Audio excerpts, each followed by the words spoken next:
Hello and welcome to episode 148 of the ANF podcast with me, Scott Casson-Rennie, and himself, Al Coates. I was thinking we should rename this episode the Two Middle-Aged Men Talk About Their Medical Procedures episode. Oh, I know. Honestly, it's getting like that, isn't it? It's getting like that. It's going to. We rebranded the podcast to take into account our medical issues. We'll be going for cameras at our up our buttholes next. That'll be next. No, don't go there. Right, that special interest website. We've gone off the rails. If dear listener, if you'll permission us just a few minutes to kind of reflect on our various procedures, and then we'll get into what is an action-packed episode. Actually, we were looking at lots of news, lots of things going on, and I think really some of them quite significant, some quite subtle. Yeah. Mm-hmm. Anywho, so what have you been up to, Al? Update us on your finger-licking good thing that's going on. I think the last episode where we chatted about this stuff, I'd broken it, and then I had to have an operation. So I had the operation, which was genuinely quite an amazing experience because I was awake, and there was this. You weirdo. All right. Well, it was literally a woman with like Black & Decker and a hammer, and I could feel things breaking, but not feel them breaking. So they snapped my finger and they drilled 2 holes and they stuck it back together, pointing in the right direction, which was really great. And then I bandaged up. I bandaged up for 2 weeks, and then and it was meant to be 3 weeks, and one thing led to another. The ADHD teenager in you came out, didn't it? And my friend, I did have an accomplice, but that I can't say what it was because they have. I know who that accomplice is. You don't need to mention any names, mate. Well, yeah, her registration, it could be coming to jeopardy. And so we had a little look to see what was going on, and we took a picture, and it was literally 2 pins sticking out the side of my hand. Yeah, you sent me the photo. You did send me the photo. And it was quite disturbing, actually. Well, we did play a very, very dark and sinister game of I'll show you mine if you show me yours. So I thought for a laugh, dear listener, I thought for a laugh, I'll send him the picture of 2 steel pins sticking out of me. Mm-hmm. Not realising I was taking a knife to a tank battle, basically. Because I sent that through, and you sent like an emoji of, that's disgusting. Yep. And then you sent me a picture, and I've literally, ever since then, I've been squirting fairy liquid into my eyes. Oh my God. Yes, I forgot that. I forgot. Oh my days. Yeah, because we haven't done a podcast since then either. Anyway, continue with your story, and then we'll come to mine.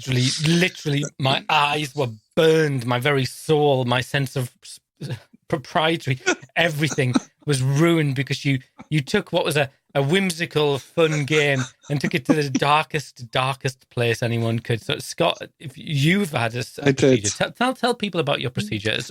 Don't share anything you don't want to share. No, you know me. I don't care. What's interesting is that you were like, I was awake and we're banging away with the Black & Decker and stuff. Mine couldn't be any more opposite if it tried, because did that come out the right way? Don't know. Anyway, so the last time we spoke, I was the next day, I think, going for my procedure, wasn't I? Which was my checkup. Yeah. So my checkup to make sure that everything that they did in March had sealed and it was all good and blah, blah. So I went. I was in the biggest state ever. I am such a wimp, honestly. Well, no, I'm not actually, because to be fair, when I got there and they saw the kind of condition that my mental state was in, they were like, Mr. Casson-Rennie, would you like sedation? To which I ripped their arms off, made them stick the cannula in me and just pumped me full of this stuff. The happy juice. Seriously. I mean, literally, I did turn up and bless Tris. We stayed down the night before in a horrid Airbnb that was just disgusting, but we had to be close because I had to be in there for 7:30 and there's no way we could have driven at 3 a.m. That was the start of it. But anyway, long story short, went in, they told me to the same gown on that you probably had, put it over your front and then put it over, blah, blah, blah. And at that point, I was about to take my underwear off because it said you have to take your underwear off because obviously it was going in through the groin. And I was like, this is it. As soon as I take my underwear off, that is it. I'm handing myself over to these medical professions so they can stick needles into my groin. What am I doing? So I got a tad emotion. And the nurse, bless her heart, she was so lovely. She came over, she put her arm around me. She went, they're really good down there. You'll never know they're in there. I was like, that's easy for you to say. It's not your bloody groin, is it? What? True. Absolutely true. I'll give you that. So because it was day surgery, everybody else was getting up and walking to their surgery. Not Scott. No, you're going on the gurney. You have to go on the trolley because of the procedure you haven't. So feeling like I was going to the bloody morgue, not sedated at this point. So they took me down. Great, honestly, soft David. I know. No, because of where they go. Because I couldn't be transported back by walking. I had to, because I had to lie still for 4 hours afterwards. Anyway.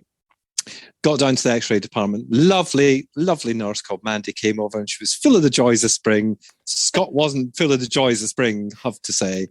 And that was me. I was gone. I admit I was in floods of tears because I was just crapping myself. Bless your heart. I was absolutely crapping myself. It was kind of symbolic as well. It was like a real marker for you. Yeah. And also I'd worked myself up over 6 months knowing that I had to have this procedure that I Googled, which you should never do, dear listener. Never Google the procedure you're going to have, especially if it's going into your brain. Okay.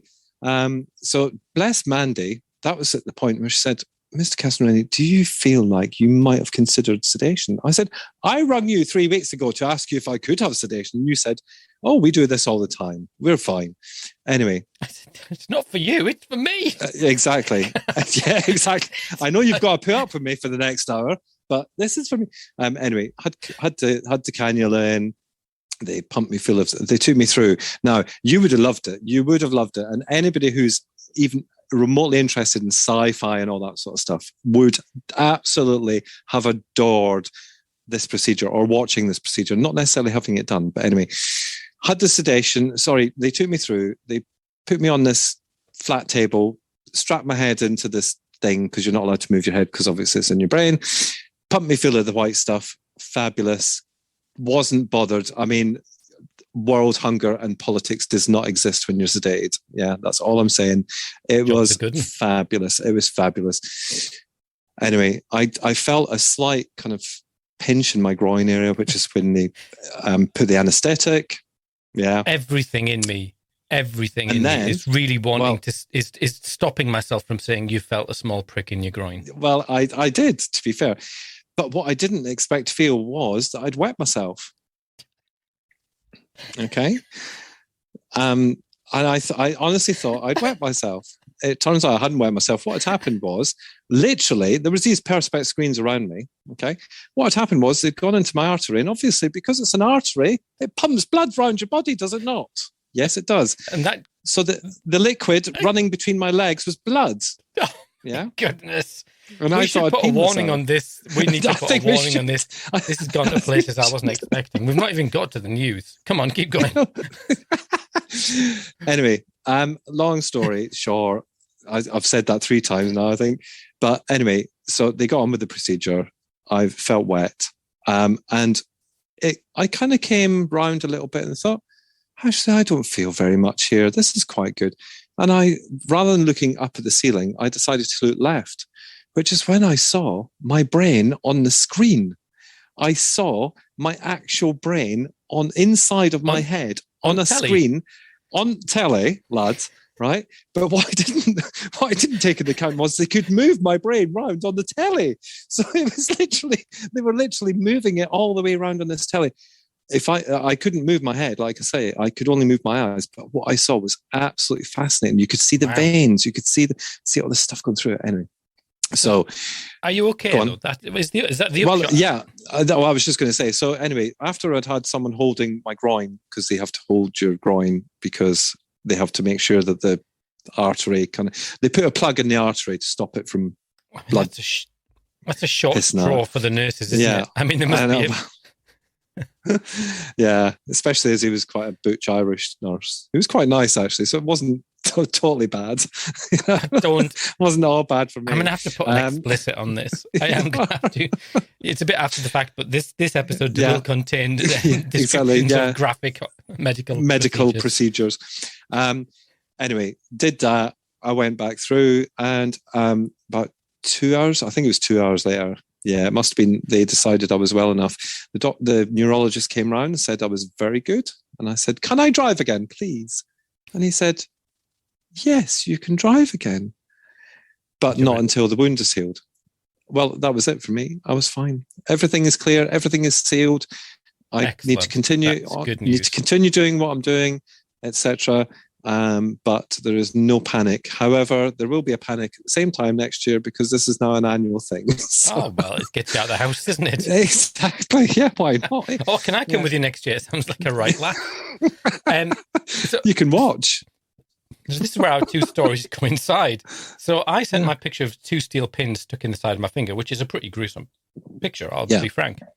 Yeah. And you sent a photograph of the entry wound to your groin, and I was literally traumatized by this image that you sent me. For one, that I've probably broken some law about friendship rules somewhere. Publication of obscene images acting. Well, I did cover up the bits. You know, I didn't send you any photos. Stop. Stop. Yeah. Okay. Stop. Please, I'm having a flashback. And so that if anyone wants this, I do have a new OnlyFans account just for things like this. Just message me and I'll send you. Yeah, he's yet to make a single penny out of it. Yeah. That was my meet. But then, so that was that evening, and I went really quiet after that. I thought, I'm not escalating this. And then the following week, I got that my pin started to stick through my bandage. And I was on my own in London. I thought, I'll go down to Wilkinson's, I'll buy a bandage. So I went and bought a bandage, and I was very brave and up in a sling. And I was sat on the kitchen table where I stay, and then no one was in the house. And I just thought, all right, well, I'll just get this bandage off and unround the bandage. One of the pins came out. Yuck. It landed on the table, and I picked it up, and I went, I bet I can get this back in. Oh, no, you didn't. Oh, jeepers creepers, man. I got it to and I went, no. And so I thought, I better not tell Paula, she'll kill me. Yeah, she would as well. So I kept it quiet. I kept it quiet till I went to the doctor's this week, and I went, and there's someone, the nurse was due to get it out, and I went, look, I know I sound like I'm 7, but you promise not to be angry with me if I tell you something.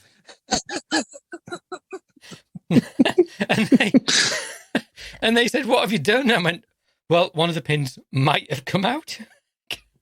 And then I gave it to them in a bit of like Clegg in Blast of Summer Wine in a matchbox. Like this. Yeah.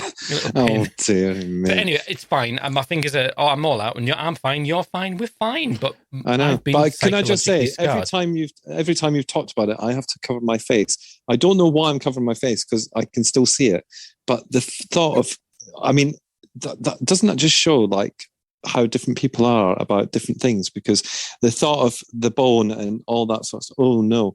But then the brain, I'm quite happy to talk about it, but before I had it done, I just didn't want anything to do with it. It's very strange the way the human brain works in terms of thinking about these things. Horrible. Well, yeah. Because you send me that message saying, do not tell Paula, but one of the pins has come out. And I was like, oh, you've been playing, haven't you? You've been little boy. I spoke to Dr. Wendy Thorley, and she went, you idiot. Yeah, you absolute idiot. She said, you're going to... So I have another friend who's like a medic, and I went, look, I called him at like 7 o'clock in the morning, and I went, look, can I come and see you? And I said, honestly, I'll never tell anyone that you've seen it. Is that okay? And he went, yeah, you'll be fine. You got an appointment on Monday, you'll be fine. Anyway, we spent the first 15 minutes of the podcast talking about our middle-aged men problems. Yeah, I know. And the way you just said that last bit makes it sound like you're a teenage boy.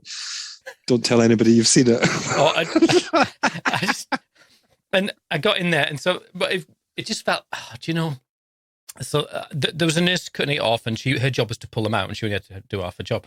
Then I went into a room, and there was the doctor who was like a woman sort of my age, and then there was a young like a student doctor, and then there was a physiotherapist, and then there was a nurse. So there was 4 women, and I went, "Oh, I'm really sorry." I felt like I was back at school, and they just laughed at me like I was an idiot and made me, and then manipulated it and hurt me. I think that was all I needed. That was your penance. Yeah. This might sting a bit, Mr. Coates. What the fuck? Yeah. Well, deserved. Well, there you are. Anyway, we're all back to normal. Well, you've still got a bandage. Yeah. I'm back to normal. Yeah, my days as a hand model are over. Yeah, well, they were never there anyway, to be fair, so whatever. I think I've got lovely wrists. I've always thought that. But anyway. Have you not seen? Look at my wrists. I think I've got really attractive wrists for a man. Really? Do you know what? Yeah, I've got really thin wrists. Paula's wrists are actually thinner than mine. Yeah. We take the same ring size. Anyway, there you go. Interesting. Anyway, we're so into the long graph. Yeah, we've not even got onto the furby. No, I know. Anyway, right. So what's the news, Al? Come on. A couple of parish Let's get serious. Yeah, let's crack through. We've got about 8 or 9 things to talk about. The first thing is Jeepers Creepers. We've had a couple of emails this week, and it's lovely to get emails. Really appreciate that. We do. Off the back of a couple of episodes ago, where we were talking about polygamy and non. I knew you were going to say that. No, but off the back of that, we got a couple of emails. One was kind of sort of slightly an aside to that, but it was a couple who are looking for some help. And so I asked them if they would be happy for us to kind of put out a call for support and help. Mm-hmm. So it's a couple who are blind. They're 2 individuals who are blind, and they're thinking about adoption now. That's absolutely fine, and it's a UK couple, and they've got lots of questions. But what they were looking for, if anyone within the community of listeners who's got experience of sort of disability or limitations, or anything that's going to kind of an additional need that is going to add a sort of a complexity to adoption, their application process, they would really like an opportunity to get in touch. So we asked them if they were happy to share, and we said they were. So if you have got an insight to that, personal, professional, then please do get in touch. Just drop us an email at a&fpodcast@gmail.com, and we will connect you with those individuals, and I'm sure they would really appreciate that. And what would be lovely to see would be if there was an agency who came forward who would support an agency to get them through the process, if that makes sense. So if there's an agency that has had a similar circumstance, and if this couple decided to go forward, that they would be able to provide information and support to the agency that they decide. Depend on geography, obviously. Yeah, geography, but that would be lovely, actually. And I think that the fact that they emailed us thinking that we could help is absolutely lovely. And I know that we have a few listeners who are also professionals, so don't hesitate to come forward. And obviously, we won't share anything that we shouldn't, but it was a lovely email to read, and they went into a lot of detail, and it'd just be lovely if we could help them out, I think. Absolutely. I mean, we answered back, and to my view is that there's often a flip side to things that make adopting, being approved a challenge. The flip side is that then you bring a lot of unique skills through your own life experience, and just I think matching is a huge issue. I recorded a podcast on a conversation with someone who had a diagnosis of ADHD, and they were saying, was it ADHD? Yeah, ADHD. And it's a really interesting podcast, because initially they were it was knocked back, but then they went through. But they're looking to adopt a child with similar kind of complexity and similar, diversity. And they say, well, I get it. I'm a step ahead of everyone, and I'm living it, and I've got all of these strategies and this lived experience. And hopefully that's something that, if you can find a good match. Yeah, exactly. It used to be the agency, what was it called? It's All About Me. It was that through Jim Clifford, wasn't it? And do you remember All About Me? It was a really small agency. No, I don't remember that. All right. They were, Jim Clifford's, if people know him, he's a kind of a, he's lovely. He's lovely. He's a social entrepreneur, isn't he? In the sense that he's very good at getting funding for really experimental. Sounds a bit dangerous. Experiential, maybe. Yeah, experiential. Innovative programs in trying to kind of make stuff better. And one of the things that they did was the All About Me program, was that they started with children. So that actually it was an agency that was set up that would identify children who they thought because of the complexity of their needs, that they would really struggle to kind of, young children who are going to be, looking at a lifetime in the care system, and then go and find permanent parents for them. Yeah. Whether those parents were approved or not approved, they would just literally hunt down people who they thought, hey, have you ever thought about adoption? Here's some children. So it was a very small number of children they would look at a year. They would, and actually, as agencies would submit children's details to them and say, right, yeah, this is a child that we think might get overlooked, but but could really benefit from that sort of permanency. So, that's way before my time, that one, I believe. But I mean, in all seriousness, is that not the way that should bloody work anyway? But anyway, that's a side matter. But whatever. Well, it's a complicated landscape, isn't it? Because we still have more adopters than we do have. Yeah. Well, we still have more approved adopters than we have children, but we still have a huge number of children waiting. And we also got another letter, didn't we? You can pick this one up, Scott, because why does this fall to me? So we did, and we are in the process of sorting it out. But as a result of our, what did we call it in the end? I can't remember what we called it. Mutually assured something. No. I can't remember. Wait a minute. No, I can't do that. We have to do it. Consensual monogamy. Yeah, non-monogamy. That's right. Non-monogamy. Non-mahogany. All right for you to say. So on the result of that kind of discussion that we had about that podcast, actually, it was really interesting. We've had a couple come forward from America, of all places, in the US of A, who are actually non-monogamous, consensually, has to be said, have adopted, and are in a kind of committed relation. I don't know if you can call it committed, but anyway, long story short, I'm talking to them. Whether they're committed. No, I know that's what I'm saying. That's what I'm saying. Can we say that? I don't know. I don't know if we can say it. Anyway, I'm in the process of trying to book them in because I have. They're up for it. Yeah, they are. They want to come on and talk, and I think it would be a really interesting discussion. I've got loads of questions for them, but it's not going to be until probably late October now before I can talk to them because I'm on holiday and they can't do the week that I hoped they could do. But I thought when that email came through, I thought, wow, okay, this is a heterosexual couple who have also gone down this route, and that is for them. So. Yeah. Let's see what chat we have with them, or what chat I would have with them. I don't know why it's been landed at my door, but No, there's no real reason. I just thought you should probably do some work for a change. You've had a year off, so you could get. True, I have. You have 6 months, not a year. 6 months. Actually, about 6 years, I would say. Well, no comment. Go on. Okay, so we've done that. Today it was, this week we finally had the announcement that the Department for Education has got a new... we've got Kelly Tolhurst, who is the new minister with responsibility for, she's the Children's Social Care Minister, which is the 6th in 4 years. That's not quite the whole story, though, is it? No, it's not.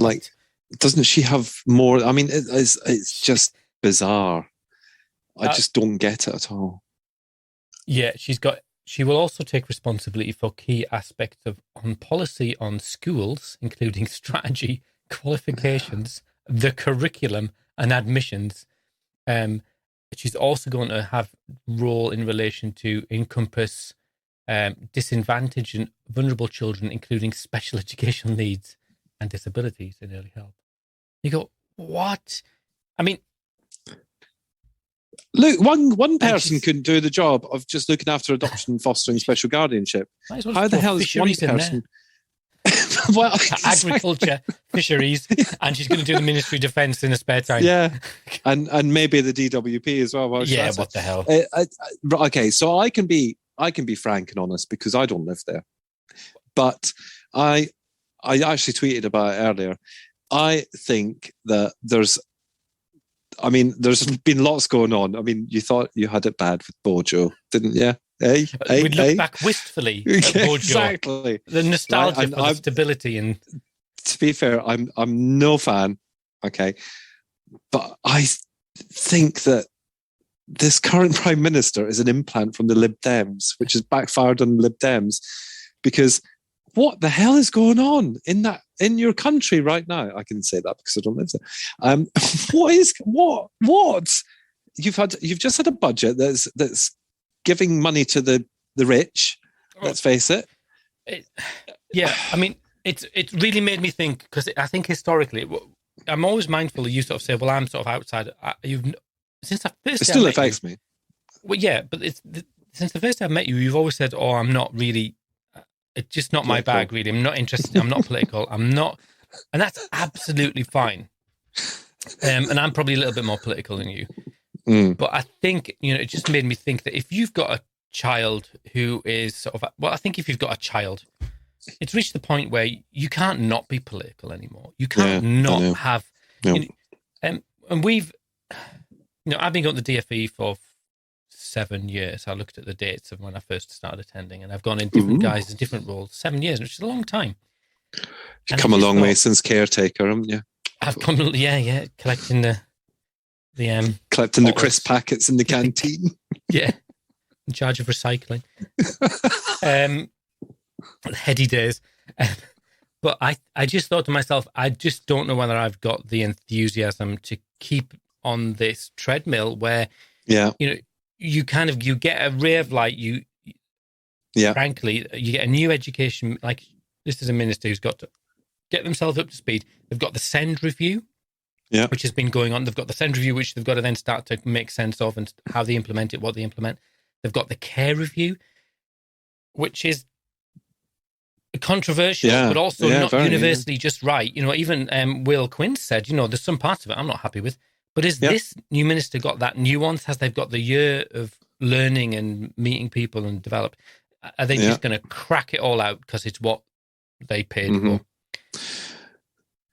And her first tweet as minister was promoting Frontline. Now, no offense, if Josh, if you're listening, but that's for that to be the first tweet as that minister, that's just not. That was not thought through very well, was it? Caught the mood. The mood generally, to be fair, can these guys just probably stay off social media for the next until a general election?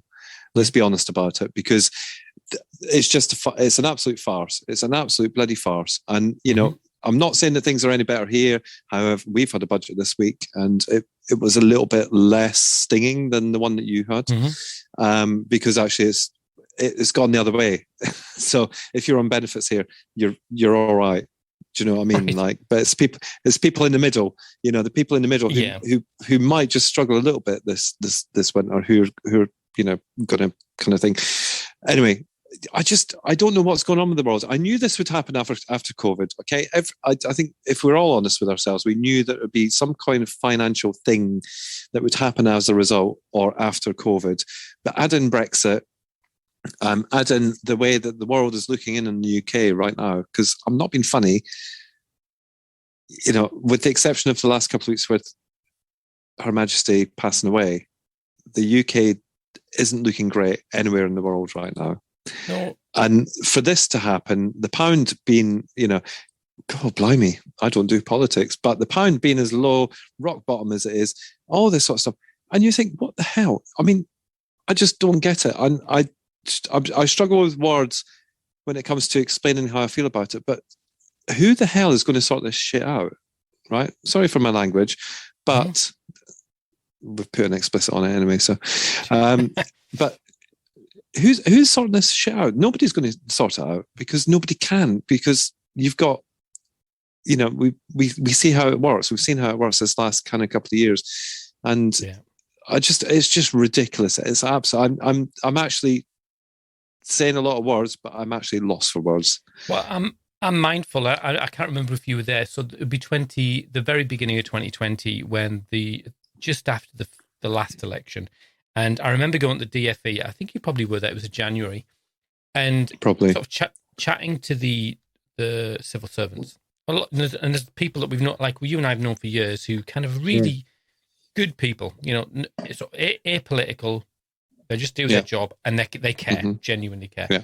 And them saying that there's a palpable change because now we're a government with a majority, so that they'll be able to do what they need to do. And clearly, but they haven't even managed to do that. So we're in a situation now where we've got the care review. We're on the cusp of that. And how long is this? How long is the new minister going to be in place? And what actually is she going to do?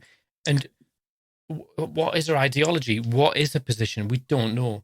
And we've sort of tried to speak to the shadow minister, which was sort of emailing backwards and forwards to try and get that sorted out. But then I saw sort of a tweet out from her, or a statement, I can't remember where I saw it now, saying, is the new government going to crack on with this care review and the implementation of the care review? And you go, what the funk? No one, there's nobody other than maybe Josh and his team think that everything in it should be done. Yeah. But maybe Josh doesn't even think that. Maybe Josh is saying this is a best case scenario. Yeah. We need the shadow minister to come in and go, whoa, what the funk? Mm-hmm. This bit makes sense, this bit does not. This bit has got validity, this bit hasn't. And you go, so I'm really trying to, that's why I included it in a tweet today. So I'm trying to stir up the pot there. Because you'd hope that we'd have a new government in 2 years, but who the hell knows? I mean, in all honesty, and I'm just going to say this out loud. And I know we've got an ARG coming up shortly, but it does feel very much what is the ARG? The ARG is the Adopter Reference Group, which for the last 18 months, maybe, has just felt like turning up to a meeting and talking into thin air, because I don't feel I remember when we did the Adoption Support User Group, which was Ed Timpson's time. I was at Adoption UK. Andrew Christie. Andrew Christie. And I remember the day that the press release went out from the DFE saying we've got these adoption champions, and all of these adopted parents' names were listed in the press, and we were all like, "Whoa, what?" Could have asked us. But I feel like in those times, under the Adoption Support User Group times, which transitioned into Adopter Reference Group, because we weren't just focusing on adoption support.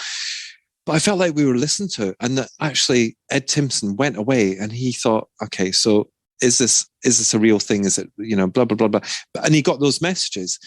Now, under what has been since, 18 months ago, maybe 2 years, I don't know. I'm trying to work out the timings in my head, but it just feels like we might as well just go to a meeting and just talk into fresh air, because nothing is, I don't see any impact on what we're providing. And also, we used to actually take proper validated evidence case studies of people's experiences to the group as well. And that's just gone by the by. It's a talking shop now.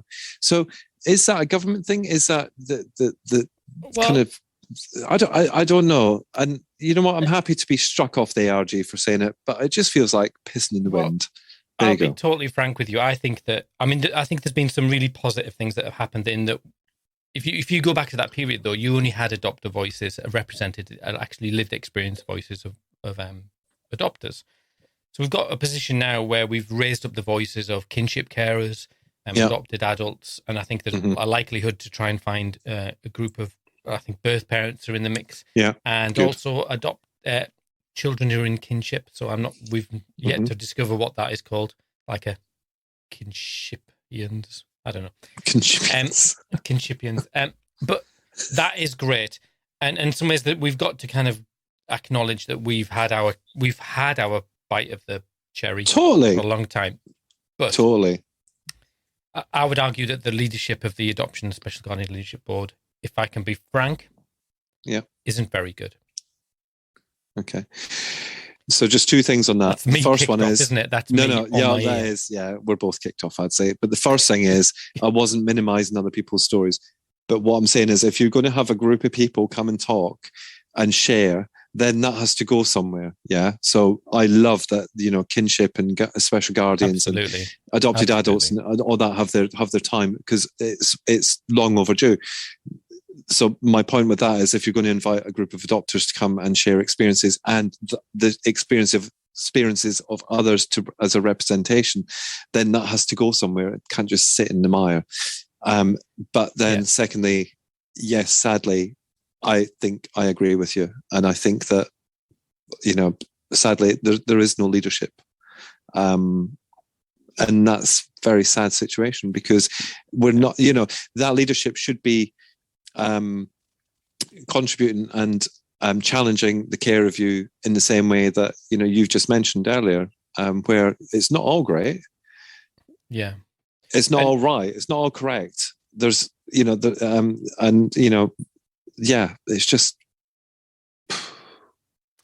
No, I mean, and you've got to wonder if we're feeling like that as adopters, but we can see how it can be better. I mean, I think there's a move to change that, because I am and having discussions with the Secretariat, the Core and Bath, who are doing that. So I think that's one thing that's going on. I think that Sarah Jahal as the lead of the regional adoption agencies is something very different. So I'm not including that because I think that is a very progressive, positive move. Totally agree with that. Yeah, but totally. That's something different. Yeah. I am aware that we've got a really long list of news. This one sort of dovetails in. We've just got ourselves sacked from one of their jobs. Yeah. So let's on to the next group of people who we don't want to work with anymore, Core and Bath.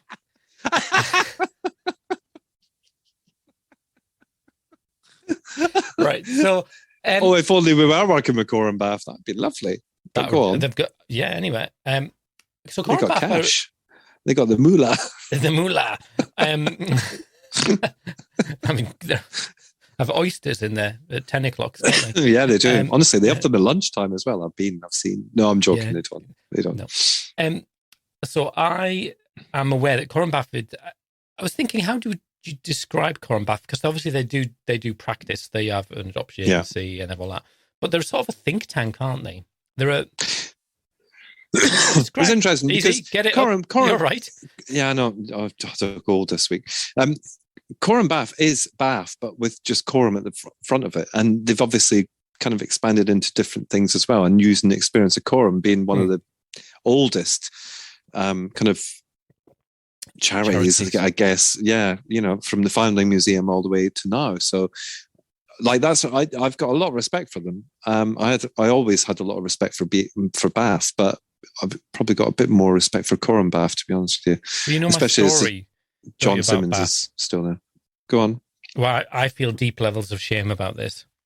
Why? So I when Bath, because I didn't like all the stuff they did, but when I was blogging, so I used to blog, I had an opinion about everything. And so I remember blogging a bit of a snotty what have Bath done for us when they shut, a kind of is this the end of the world?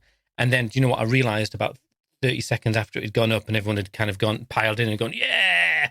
The year before they'd nominated me to be on the happy list, and I got on the happy list. The independent happy list. Really, you on a happy list? Well, it's supposed to be an antidote to the Times Rich list, and they publish it at the same time in the Independent. And so it's a list of 100 people who are not necessarily rich, clearly not rich, but do nice things. It's a bloody picture of me and the missus, not with the kids, but then we got invited to a party, and it was like we were on the happy list. Have you not? You really do mix in different circles to me, honestly. Well, and then we lost one of our children at the party. That's another story. Anyway. But that's interesting. I like the fact that we're talking about Bath, actually, just very briefly, because I did a lot of press for Bath. And if I'm being honest, that's where my older two children came from, was Bath's Be My Parent. So I had a lot of respect for them. Yeah. I think when it all happened, it was a little bit like when After Adoption went. It was kind of like, shock. Yeah. But what was great was that Coram took some of the elements of Bath and kept them going. So, there's kind of research, all the kind of things that the Bath was infamous or famous for, they've kept going, and I'm really happy they did. But also they got rid of a lot of stuff. So. This is a very long preamble into the scuttlebutt that I've got. Yeah, go on. Sorry. Go.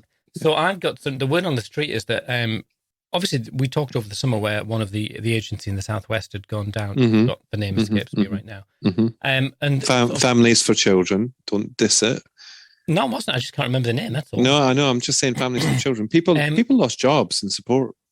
Remember? Well, yeah. I mean, it's awful. I'm sure it is. And so I'm not dismissing that at all. Sorry. My point was that they were sort of, Coram Bath is starting to think, thinking, well, what do you do with people who are halfway through the assessment process?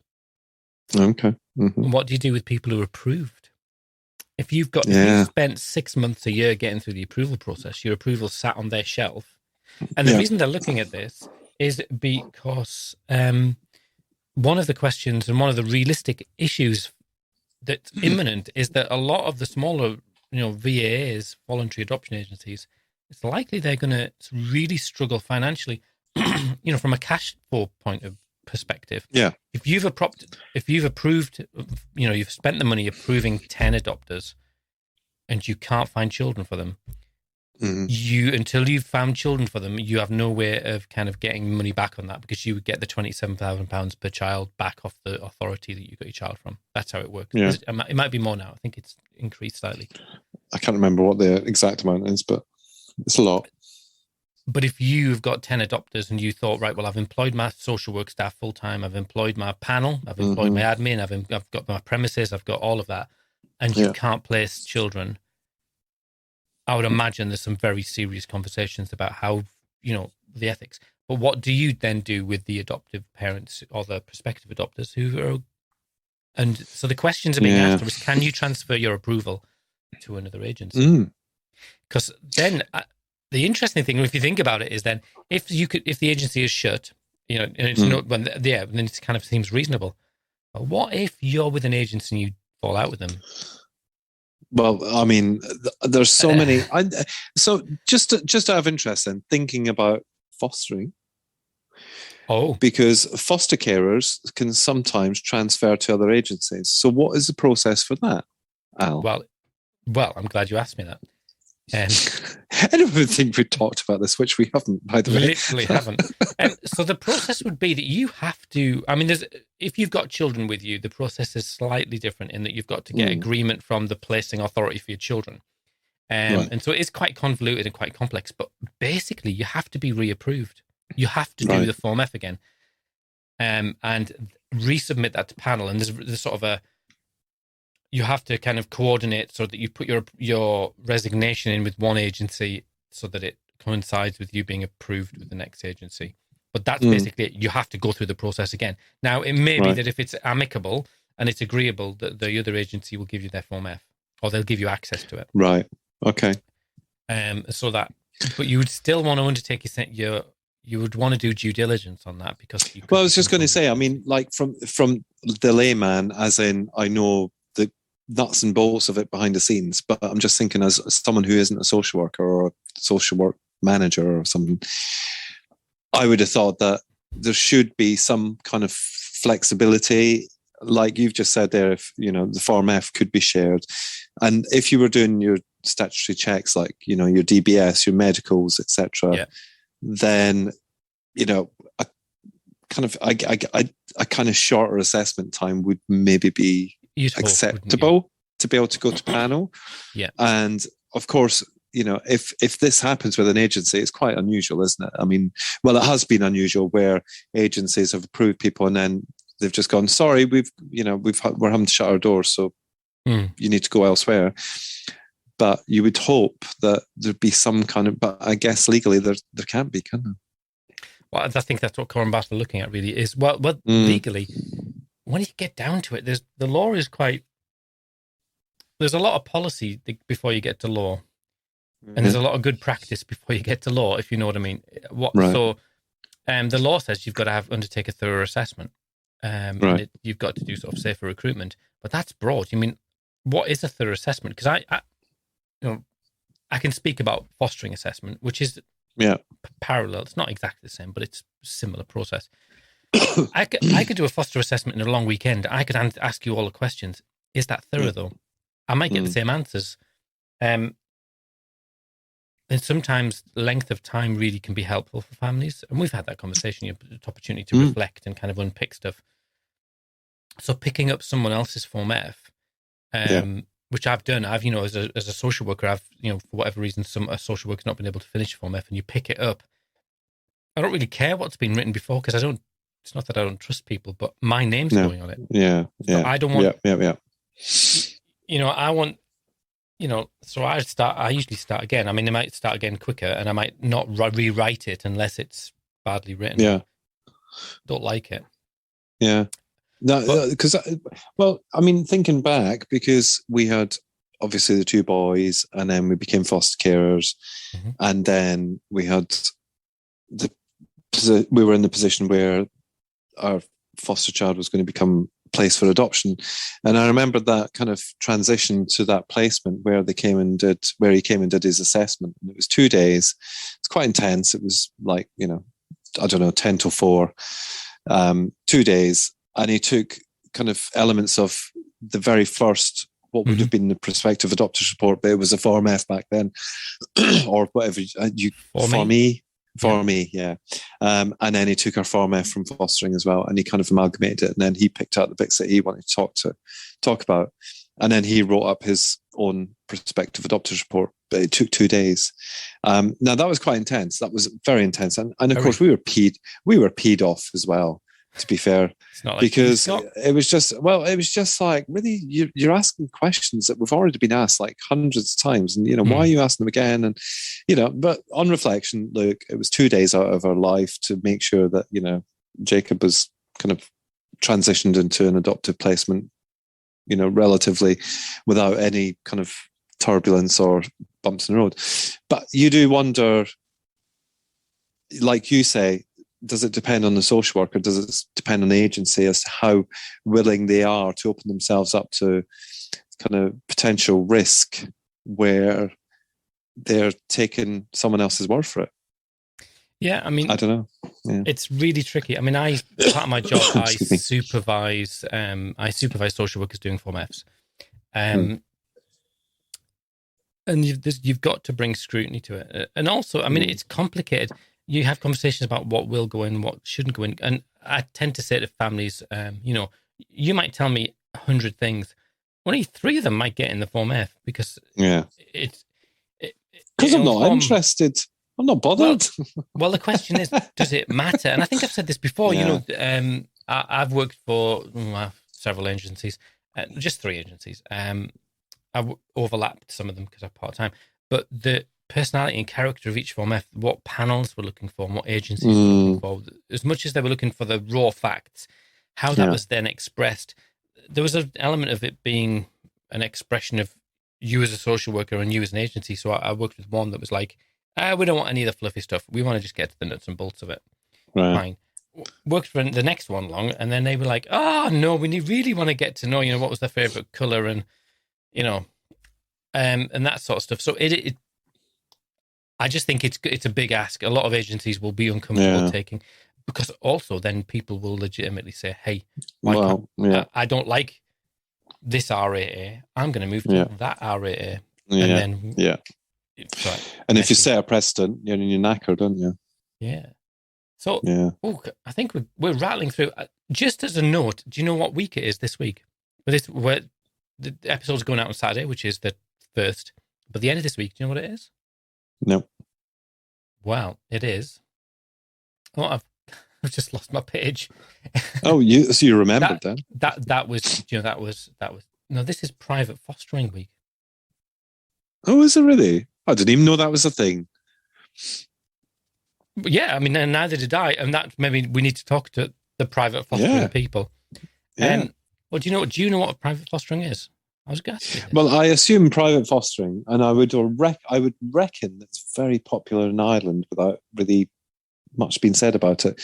It would be almost very similar to an SGO thing where families kind of entrust their children to families that they know to be able to kind of look after them. I'm guessing. Broadly, yeah. It's.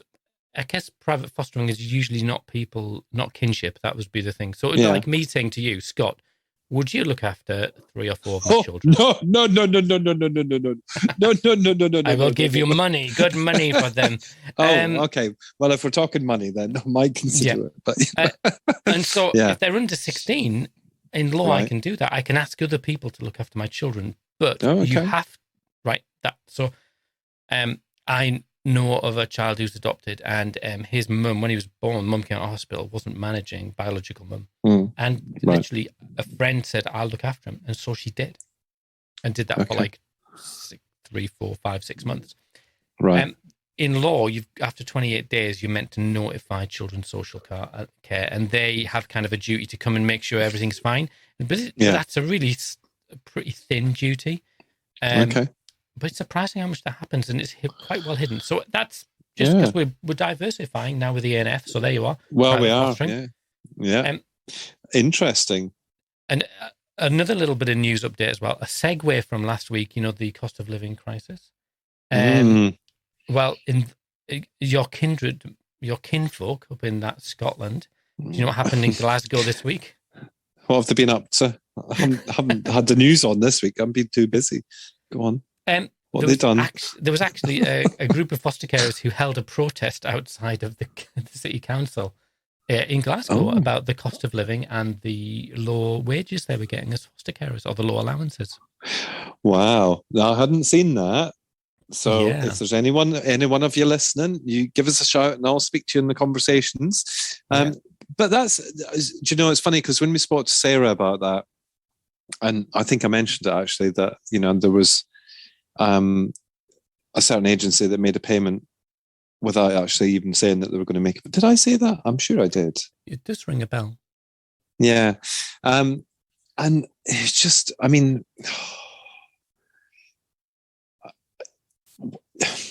the same thing has just happened here with the budget. Foster carers, I saw it in the paper today or online, I can't remember which.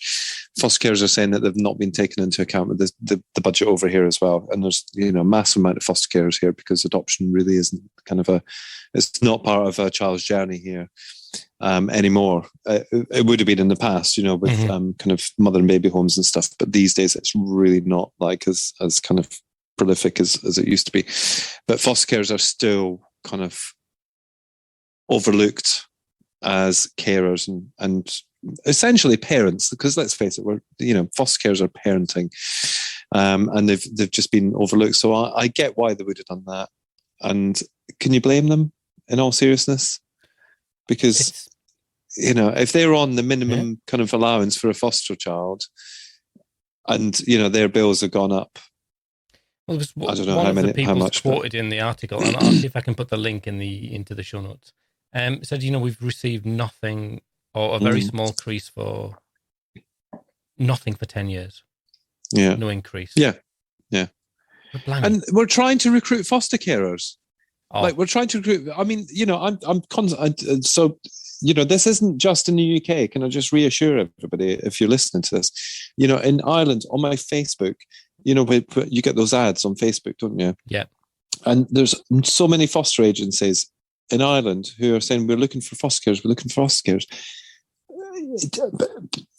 But is it any wonder? If you're not going to reimburse them the appropriate level of amount of money, then you're not going to get bloody foster carers. Cost people to foster. No, exactly. I've actually been doing some recruitment stuff. Which, can you imagine me stood on a source? Yeah, no, I really can't. That's enough to make anybody run the other way. To be fair, whatever. Yeah, strangely, when I went to the loo, there was quite an uptick in interest.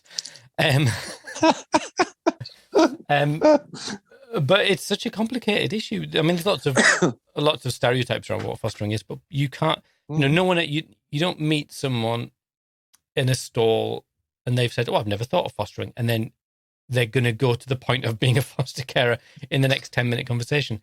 A lot of people that give a lot of thought to it, a lot of people really interested and waiting for their circumstances to be right. There's a lot of good people out there who would do it if they could.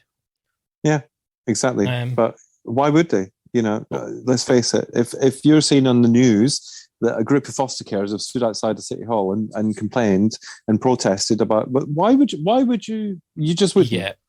It's catastrophic for their recruitment drive, isn't it? Yeah, in Glasgow. Pretty much. I'm coming to the end of my list of news updates. How's the conference sales going? I'm going to talk. I'm going to put my official admin. How's it to admin? Your official admin. When was my that? Official when admin. That ever happened? I've got the job description. The ANF podcast conference is I actually have to say this year I'm so surprised because tickets are just flying out the friggin' door because we've been a bit more organised. I don't know what Who it is, knew? or maybe Who knew? or maybe just people are going, oh yeah, that's on again. We're going, yeah, because it's online, and if we can't make it on a day. Lineup. We have, but it's online. If we can't make it on the day, they send the stuff around afterwards, and we can have a listen at our own leisure because it's all in an audio file or it's on a video thing. Yeah, and for 15 quid. I mean, come on, who does a conference? 15 quid. Well, yeah, I did.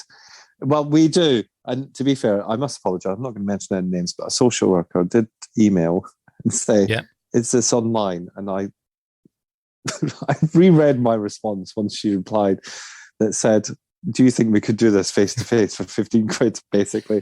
And it's such a sarcastic response. And I do apologise because it wasn't meant to sound like that, but it was kind of like. You don't get that from the big boys, do you? You don't get that from the big charities. You get the personal touch. You get the real. You get a personal response, you get sarcastic and banter, and what can you do? Eh? So, yeah. But no, in all seriousness, because we are quite early in organising this year, which is not like us, to be fair.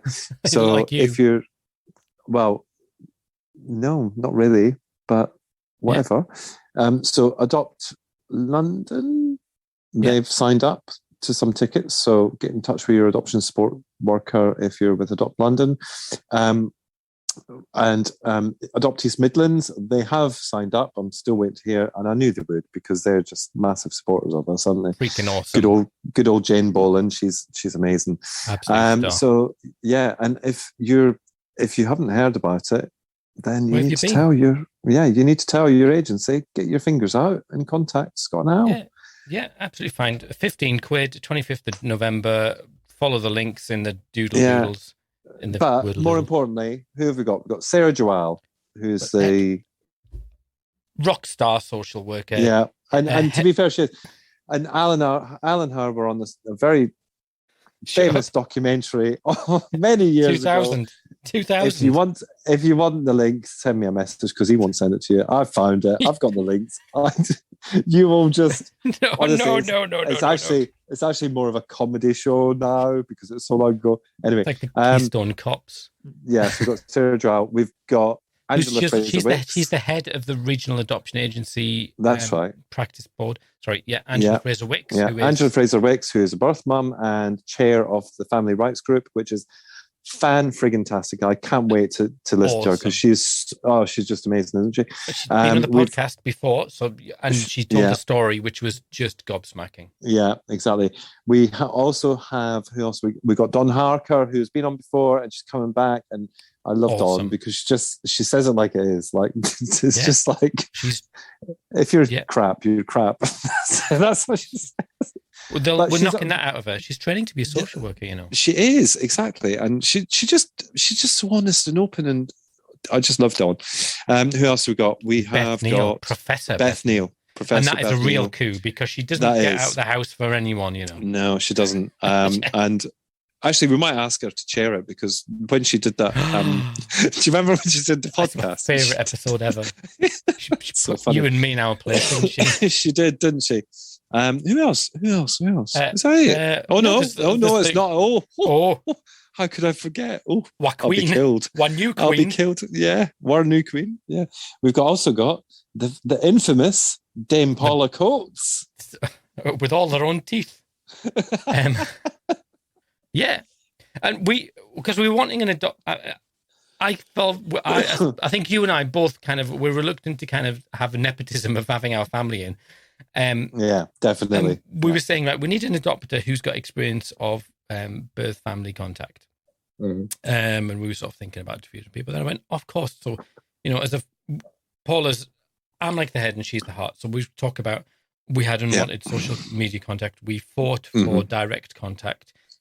We've had letterbox contact. We've got she can put lots of stuff in, and I'm not going to talk. She's going to talk. And don't tell Tris or Paula, but the episode is the most listened to this year. Shh. Don't say that. But it's interesting because having watched that documentary, I can see how this would have turned out. So, like I say, if anybody wants the links to the documentary, if you give out the links, honestly, I've got some semblance of humanity. There's nothing in it that I'm embarrassed about. Oh, I would be. Oh, I would. I was I'm very going to watch it again and earnest. write quotes. You were, weren't you? You were very young. You were very young. Earnest. You also had hair. You had hair, proper hair, not Marv hair. And that's why you've got Marv hair, because you had proper hair and you decided to wreck it. Anyway, my hair's never been the same since I bleached. No, funny that, yeah. Bleached. Al Coates with bleached hair. Could you imagine? Anyway, is that that's it? That is it. Is that it? Yeah, okay. So 15 quid per person. Or if you're a couple, twist the arm of your RAA. Yeah, definitely, because we always send them it, and we do all, but it's same old rogues, isn't it? The same old lovely agencies that sign up and offer the places. So yeah, if your agency hasn't signed up, or you've not heard from them, or we've not mentioned it, then get in contact with them and tell them to get in touch. You know, you don't have to go anywhere. If the school runs on, you know, like, this is the thing, isn't it? Because it's like a telethon, isn't it? Yeah, well, it is, isn't it? And you can just pick up. You can just pick it up again, you know? And do you know what? Like, if we sold 10 tickets, we'd be happy. We're going to, I mean, going on the splitting like a steam engine. I know. Honestly, just got such a bad chest this week. Don't it's a damp. It's a damp weather. Actually, it's really affected me this year. It's some Vic on it. Yeah, but anyway, yeah, just like, you know, why would you not? You know, absolutely. That's a hard sell. Yeah, I know. That's a hard sell. And we're there. We're going to do it, aren't we? Oh, we'll do a turn. Oh, I need to put it in my calendar. I thought you could have said put your curlers in. Make sure I'm there. And Alan and I will be there doing the chairing in our inimitable, whatever it is, style. Oh, I've got a bit of the thing. Come on then. Before we go. Yeah. The new CEO of Adoption Shut your mouth. Has been How announced. did we not know about? How did we not? We did know, but it wasn't on your news list, and I've just remembered it because we were talking about conferences, and that's where I made my name. My head is buzzing with this. Yeah. So Emily Frith is her name. Yes. So do you remember we talked to Becky, and Becky was just useless. Sorry, Becky. She doesn't listen anyway, so it doesn't matter. But Becky couldn't give us the name. So anyway, it was announced before last, I think. Emily Frith, who comes from the Children's Commission. Yes. She's coming from the Children's Commission, which I think is a really interesting appointment, I have to be honest, because there's such a lot going on in the Children's Commission that it would be impossible not to think about the kind of history of what Adoption UK has been through in the last 2 years, the criticisms that they've received, you know, about where they're going, where they're at and stuff. And, you know, so part of me says, well, you know, Adoption UK was set up by adopters for adopters, but actually, you know, like us, you have to move with the times. You have to kind of go with... Get straight. Yeah, exactly. So, so, and I've tweeted her already and said we'll have her on when she's settled in, see what she's up to, see what her plan is. Yeah. She seems like she's got maybe a bit of a sense of humour going on there. Really?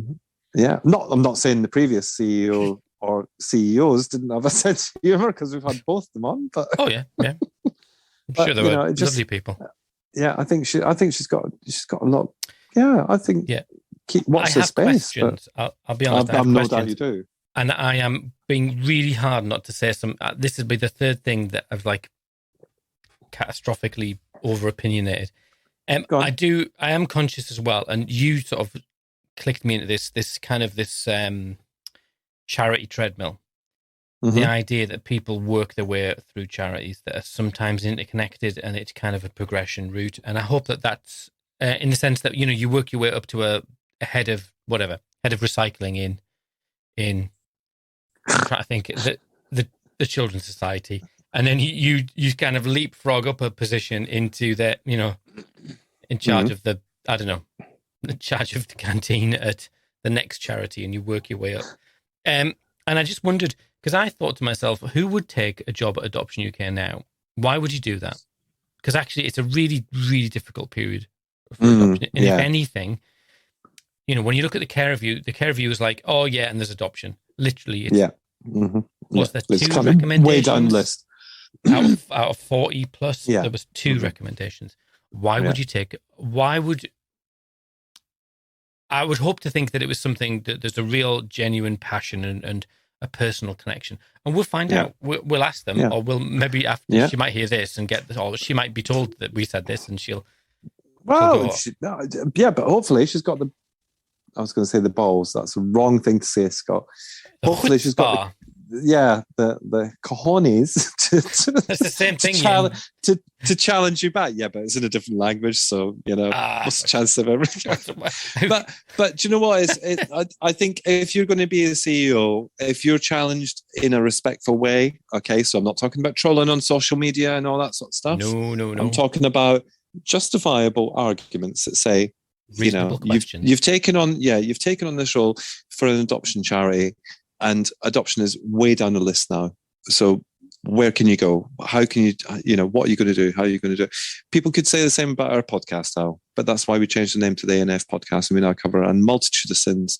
And we'll be talking about our cameras up buttholes in a couple of years' time. So, Ain't no one sticking a camera up my nethers. They might need to, if you have, things going on. You never know. Well, no, I like a day out at the hospital.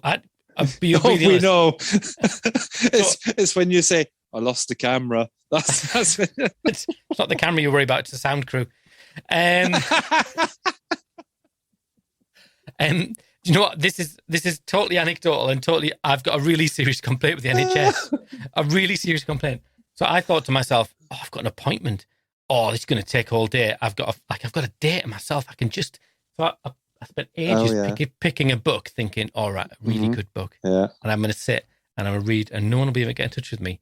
I was flipping in and out within 15 minutes, start to finish. Every single thing that I've gone there, they've had me in and out. And you're going, where's my time? Where's the me time? Where's the me time? And can I just say, the HSE, which is our equivalent of the NHS over here, exactly the same thing. Like, Tris took me to Tesco Ireland, not Tesco UK, Tesco Ireland, and we bought lots of snacks because I wasn't allowed to eat before my procedure. And I thought I was going to be there for like up to 5 hours. Mm-hmm. So bought lots of snacks, lots of chocolate, lots of crisps, feel-good stuff. Yeah? I got tea and toast when I came out, and then I was kicked out the door. I'm taking the stuff back and looking for a refund, to be honest with you. So because they were just so quick and efficient. Yeah, I know. Like, crack on, get yourself home. Yeah. It's pathetic. Anyway, I know. There you go. So we ended where we started. We did. You have a fantastic week, Scott. A fantastic week. And it's Friday tomorrow, so... Oh, I'm on the radio tomorrow. Did I tell you I'm on the radio tomorrow? I have listened to it, and I would recommend everyone listening to it. It is the best thing you will hear all year. Scott on the radio, Radio Island. Radio Island. No, is it what? No. It is. It's Radio Island. No, it's not. It's called Clare FM. Right. And I'm there under the pretense that I'm a very important person at FASD Ireland, talking about the week's traumas and tribulations in Ireland on Clare FM. So, but nobody will be listening because this is going out after that. But I know. I love it. I love it. Put a link. I love it. And what I really love is that they'll say things like, the euro's down against the pound. What do you think, Scott? You go, well. In my Irish accent. My fake Irish accent.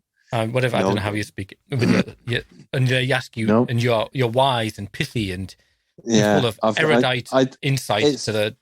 It's such a lovely thing to do. It is such a lovely thing to do. And tomorrow we are talking about, let me tell you, just before we go, because we will go in a minute, because people have switched off now anyway, so nobody's listening. We're talking about Irish budget 2023. We're talking about childcare issues. We're talking about cheaper meals are being offered at a Dublin pub on a Tuesday. If customers leave their coats on, they're getting 20% off.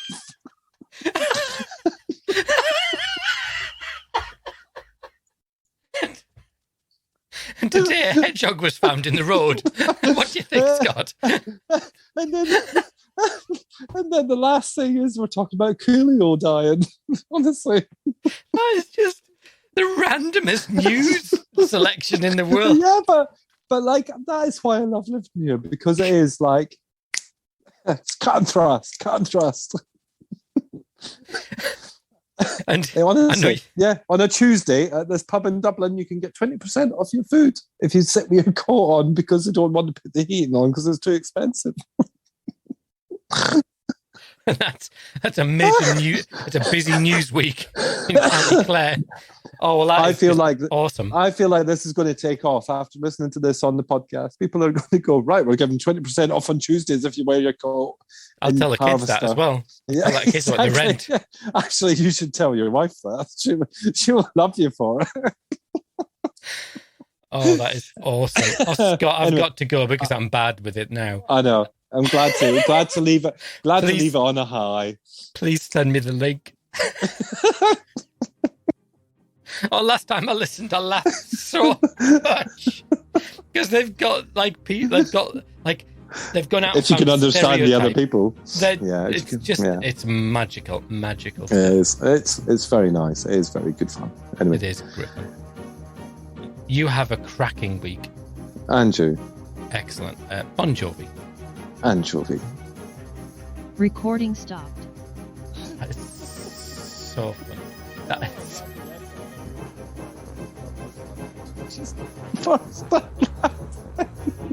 Honestly, that is true. 20% off your meals. Who would say no to just to sit with your coat on? With your balaclava. Yeah, exactly.